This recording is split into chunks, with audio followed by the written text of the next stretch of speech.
Andrew Fox, a former British officer and a disinformation expert, 3 tours of Afghanistan. You yourself have been to Gaza. When the world's media sees Gaza, the Israelis are going to have a really, really challenging time explaining that, because it's really hard to walk people through that level of damage and destruction. Do you think that the death toll is large enough for this to be classified in any way, shape or form as a genocide? I'm not seeing any tactics they use that certainly we in the British Army or the American Army wouldn't use. In terms of the mismatch between the two forces, there's nothing in international humanitarian law that says war has to be a fair fight. We found clear proof of people who died of natural causes being on those lists, so there could be as many as 6,000 people on those fatality lists attributed to the IDF who simply died of natural causes. The number of overall people in Gaza has risen since the start of the war. 60,000 mark of babies born in Gaza since the start of the war, which is more than even the number of people that Hamas claim have been killed. So particularly when it comes to genocide, actually if the number of people in Gaza has increased, that very much is not destroying in whole or in part any kind of group in Gaza whatsoever.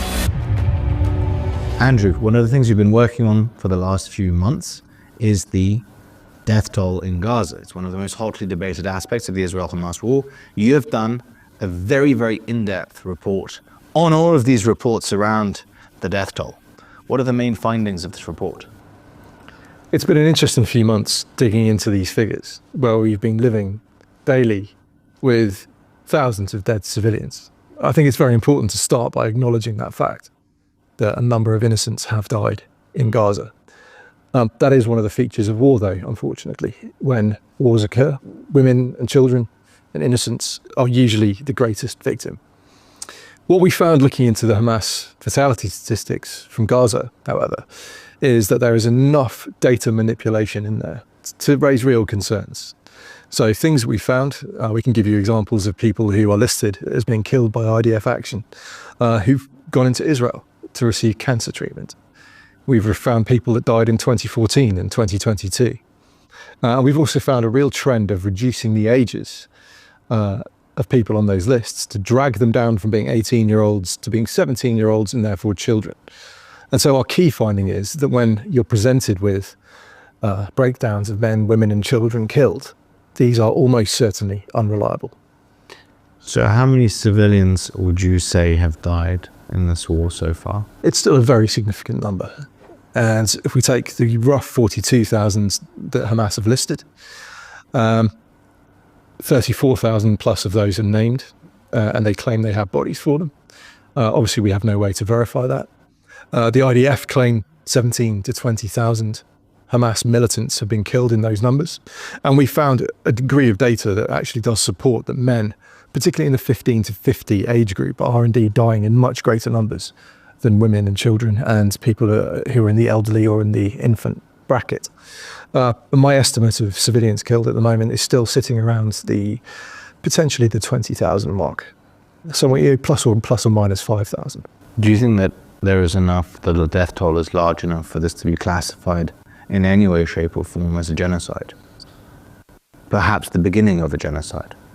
No, not at all. And there's a number of key reasons for that. First of all is the amount of munition dropped in Gaza.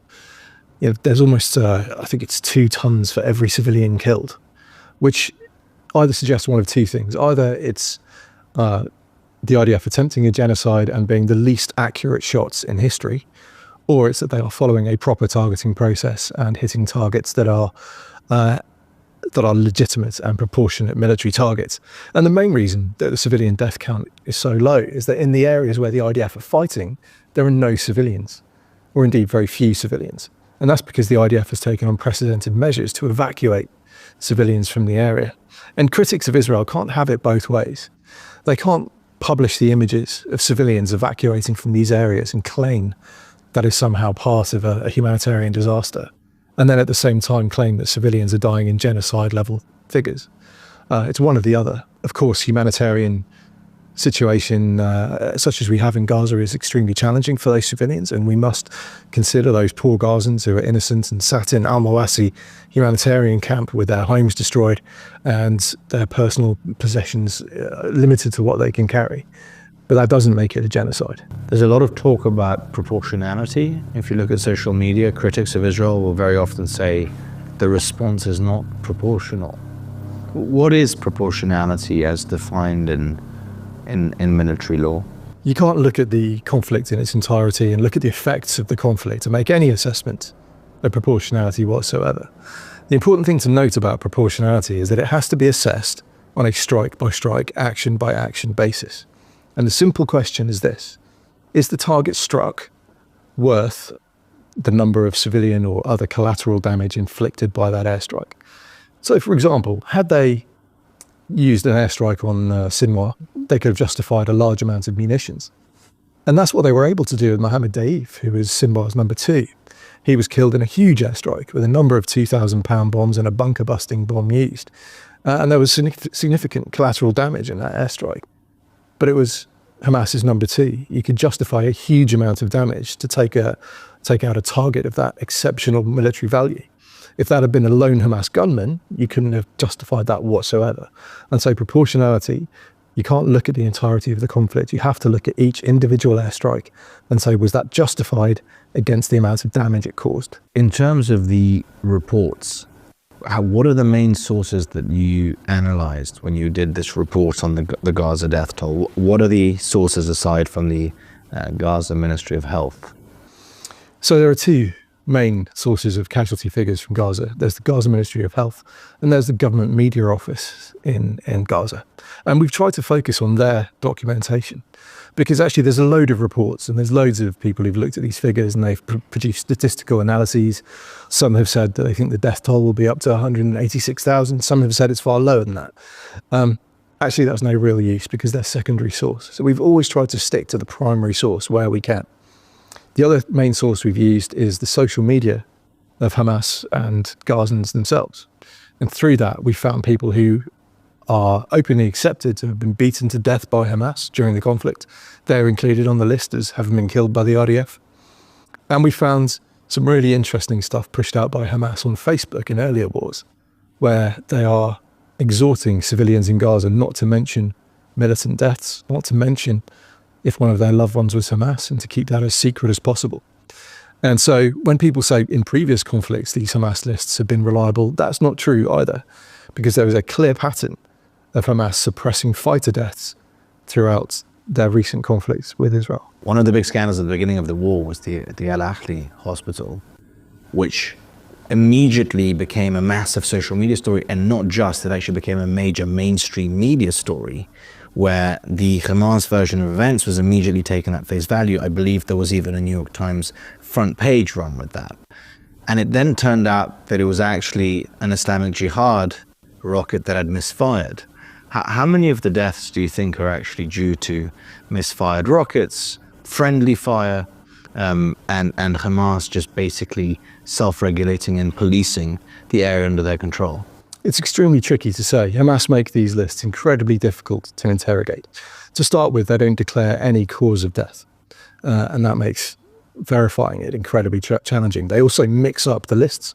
So rather than go from 1 to 50 for list 1 and then continue at 50 to 100 for list 2, they jumble the order of the names each time. They add in columns, take away columns, and it makes comparing the lists side by side extremely difficult. We can say with certainty that thousands of rockets have been fired from Gaza into Israel since the war started, and we know a significant proportion of those drop short.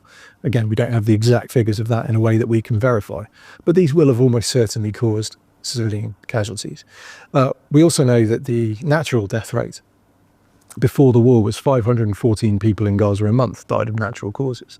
And that clearly will have 514 a month of natural causes. 514 a month. So of old age. Of old age, of disease, of illness. And that gives us a total of 6,000 potentially have died since the start of the war. And again, we found clear proof of people who died of natural causes being on those lists. So there could be as many as 6,000 people on those fatality lists attributed to the IDF who simply died of natural causes. It's also worth noting that probably the number of overall people in Gaza has risen since the start of the war. We've seen clear reports that there's a birth rate of over 5,000 a month, which puts us somewhere around the 60,000 mark of babies born in Gaza since the start of the war, which is more than even the number of people that Hamas claim have been killed. So particularly when it comes to genocide, actually, if the number of people in Gaza has increased, that very much is not destroying in whole or in part any kind of group in Gaza whatsoever. One of the most striking images of this war is, or images are the images of the rubble of Gaza. I mean, clearly it has been flattened. You yourself have been to Gaza, but you were also an active duty soldier who did 3 tours of Afghanistan. How does this conflict, how does the destruction that you saw in Gaza compare with what the American and Allied forces were doing in Afghanistan over the course of your service? It's very difficult to compare and contrast because Afghanistan, certainly where I served, was a very rural desert area. Afghans don't live in tower blocks in the way that we do. It's certainly not down in Helmand anyway. And we certainly fired a number of airstrikes. We'd use 1,000-pound bombs, 500-pound bombs, and we would absolutely level buildings if the tactical situation required us to do that. Now, extrapolate that tendency to use air power to an urban setting, you can see that the devastation is going to be enormous. Couple that with the tunnels in Gaza, where we know almost every building either has a tunnel underneath it or attached to it. You can certainly explain the level of damage that we see in Gaza. But I would agree that it is dreadful. And one thing that really needs to come out at the end of this war is a plan to rebuild Gaza. And I think when the world's media sees Gaza, the Israelis are going to have a really, really challenging time explaining that, because it's really hard to walk people through that level of damage and destruction. So I think the best thing Israel could do is make sure there is a fully swept up reconstruction plan to get Gaza back on its feet, and hopefully in a far healthier condition than before this war started. How much of the destruction in Gaza do you think is actually necessary to root out Hamas? How much of it is truly taking out a building because that building is serving as a base? Surely not every single house in Gaza is a base for Hamas, right? No, wrong. The exact manner in which Hamas fights is from building to building. They use the tunnels as a maneuver corridor. So they'll maneuver down the tunnel underground, they'll pop up, shoot at the IDF, and then disappear again. And of course, that window then to strike those people shooting at the IDF is extremely small. And I'm not seeing any tactics they use that certainly we in the British Army or the American Army wouldn't use.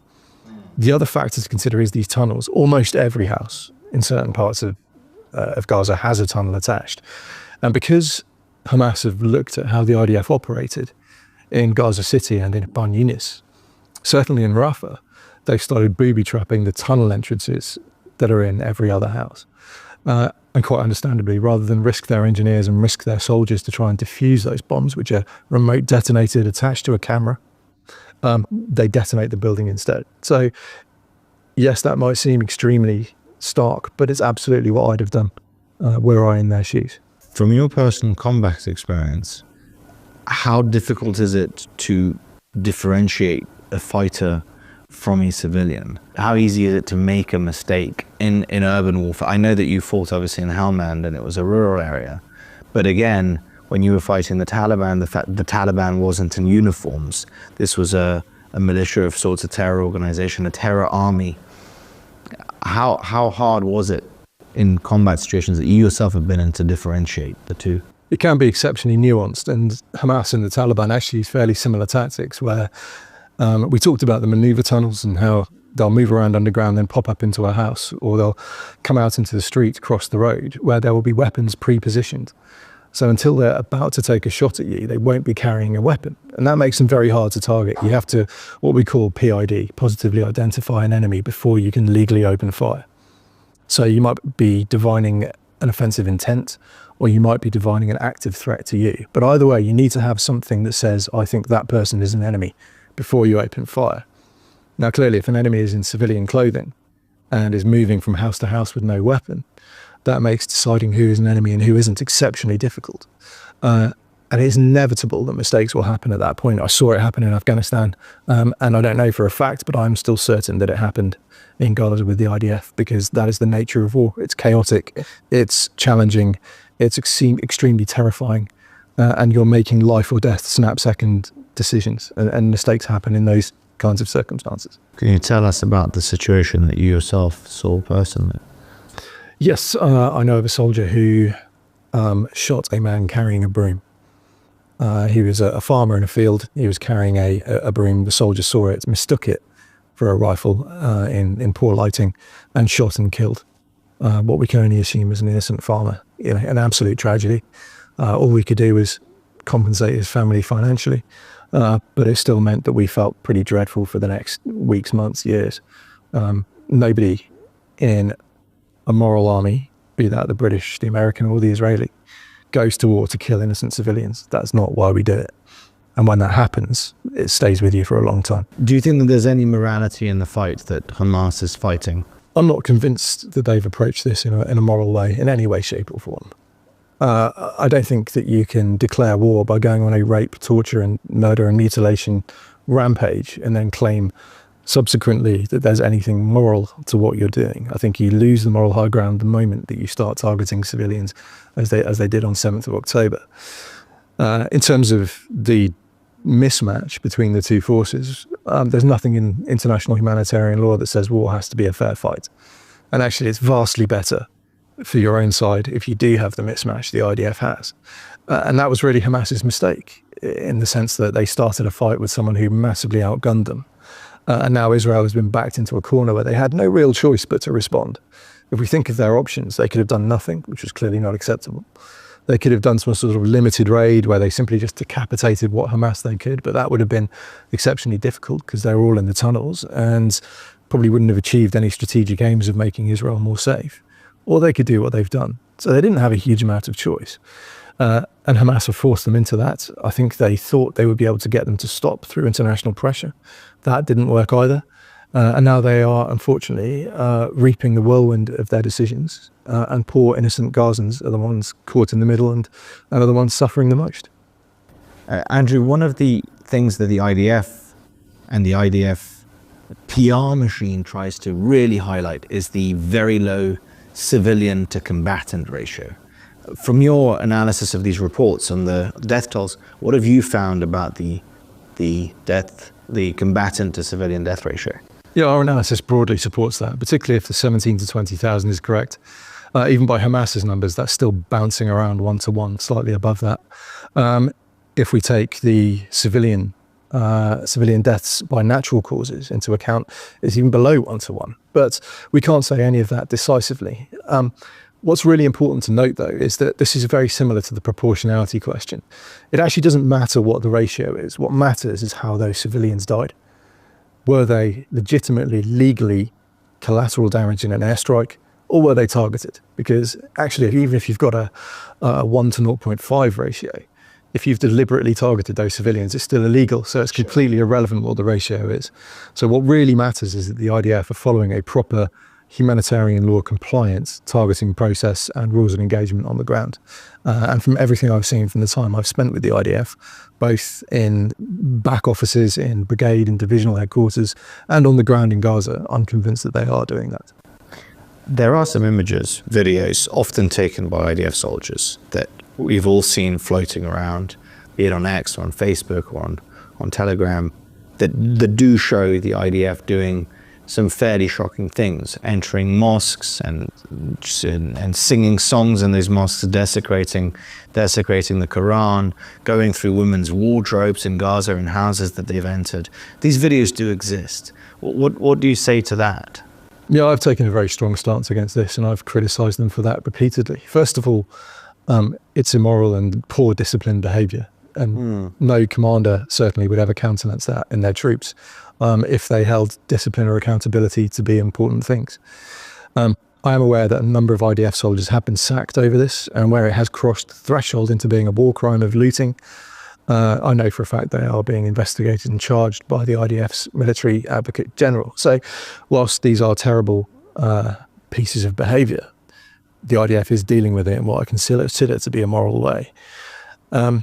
It's also incredibly stupid from an OPSEC perspective, because the second you take your phone into a war zone, you become potentially a signals intelligence target. So not only are they acting in an ill-disciplined and morally poor way, they're also putting all their mates and their flanking call signs at risk as well. And that's really, really poor behaviour, and the IDF should be given a strong slap on the wrist for it.